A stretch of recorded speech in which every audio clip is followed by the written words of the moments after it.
Could you, roll me one of those, cowboy? We should have shotguns with this kind of deal. To your infant father, his dad's gold watch. This watch. You let him go! You let him go! Let go of it! Tell that bitch to be cool. I'm gonna kill you! Say, bitch, be cool! You know what they call a quarter pounder with cheese in France? Normally, both your asses would be dead as fucking fried chicken. Which scene changed Pulp Fiction forever? The legendary dance? You can see that Pierre. Was it the burger conversation? What do they call it? They call it Royale with cheese. Royale with cheese. That's right. Or maybe the moment everything comes full circle? I'm trying real hard to be the shepherd. Pulp Fiction is full of unforgettable moments, but one stands above the rest. I didn't have to teach John Travolta how to dance. Could you dance like that? No. Oh, yeah, no, I know. I wanted him to dance a particular way. It was a certain kind of way. I'll do it. You don't need To show you never can tell. Vincent and Mia, i.e. Uma Thurman, to have two different characters when they twist. All right? When Vince twists, I wanted him to be kind of rich. Mr. Saturday Night, I danced with John Travolta in a movie on a disco floor with flashing lights. This was something, I mean, it's just too absurd. It's like swinging on a trapeze with Burt Lancaster or something. It's classic. Let's talk about the moment that made Pulp Fiction a masterpiece.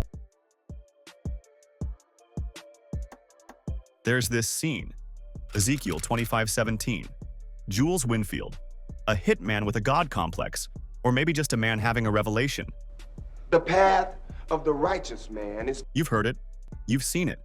You can probably quote half of it right now. But here's the thing. This speech, it's not in the Bible, at least not like that. Tarantino twisted it, rewrote it, made it a myth. And in doing so, he created one of the most unforgettable monologues in film history. And you will know my name is the Lord when I lay my vengeance upon thee. But why does it hit so hard? Let's break it down. The scene unfolds in a small apartment. Jules Winfield and Vincent Vega arrive to deal with a group of young men who betrayed their boss, Marcellus Wallace. The victims are nervous. You know who we are? Jules, calm but intimidating, walks over to the table. Looks like me and Vincent caught you boys at breakfast. He starts asking Brett questions about the burger.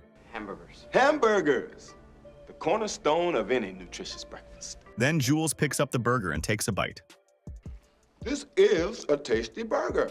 Brett forces a smile. He doesn't know if he's supposed to respond. Think about the fact that Jules eats Brett's last meal. What makes it even more brutal?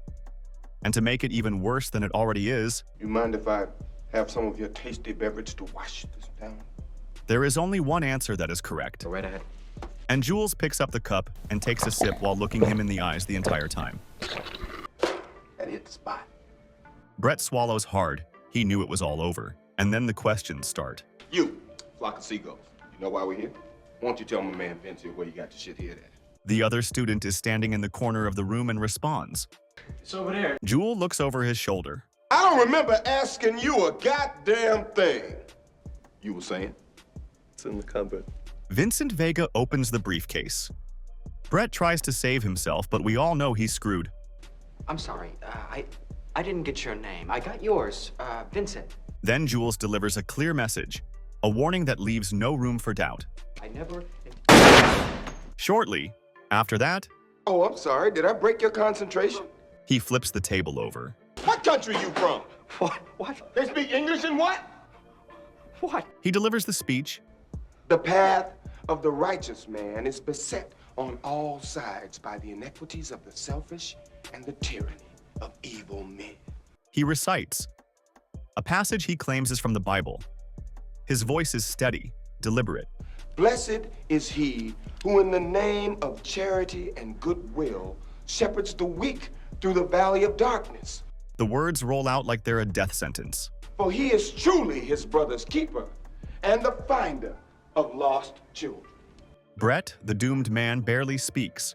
Fear grips the room. I will strike down upon thee with great vengeance and furious anger those who attempt to poison and destroy my brothers. This isn't just another execution. It's a theater. And you will know my name is the Lord when I lay my vengeance upon thee. A speech that means something more than even Jules realizes in this moment. It sets the stage for everything that follows in Pulp Fiction. This scene perfectly sums up Quentin Tarantino's style. Sharp dialogue, slow building tension, and violence that feels both brutal and meaningful. But before we continue with the video and my further explanation, I want to ask for your help. I'm trying to reach 1,000 subs, so I'd really appreciate it if you would subscribe and help me out. Okay, let's continue. All right. So why this scene? Why does this moment define Pulp Fiction? Because it's not just about power, or revenge, or even violence. You know what they call a quarter pounder with cheese in France? It's about change. Let's go, nigga, come on. Shit. I mean, you know, it's freaky, but it happens. Look, you want to play blind man, go walk with the shepherd. But me, my eyes are wide fucking open. See, Pulp Fiction isn't told in order, it's a puzzle. Scenes are shuffled, stories intersect. But right here, in this moment of the timeline, Jules is a stone-cold killer. But the next time we see him, I'm trying real hard to be the shepherd. he's a man searching for meaning. Ah, you motherfucker! Something shifts. Tarantino doesn't spell it out. He makes you feel it. The tension, the stillness, the weight of a man questioning everything, from a ruthless executioner to a philosopher, from violence to redemption. Without this scene, Jules never changes. And without Jules changing, Pulp Fiction is just another crime movie. Let me ask you something. When did you make this decision? When you were sitting there eating that muffin? Oh, yeah. But this moment does something bigger. This is the soul of the movie. The one moment where chaos pauses, and a character chooses something else.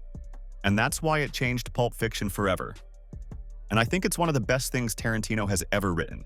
But before we wrap up, let's discover Samuel L. Jackson's all-time favorite line. My favorite line from Pulp Fiction is... What country you from? What ain't no country I ever heard of? They speak English and what? I like that little segment. Now I'm curious. Which scene stands out the most to you? And what's your favorite line as well? Leave a comment below.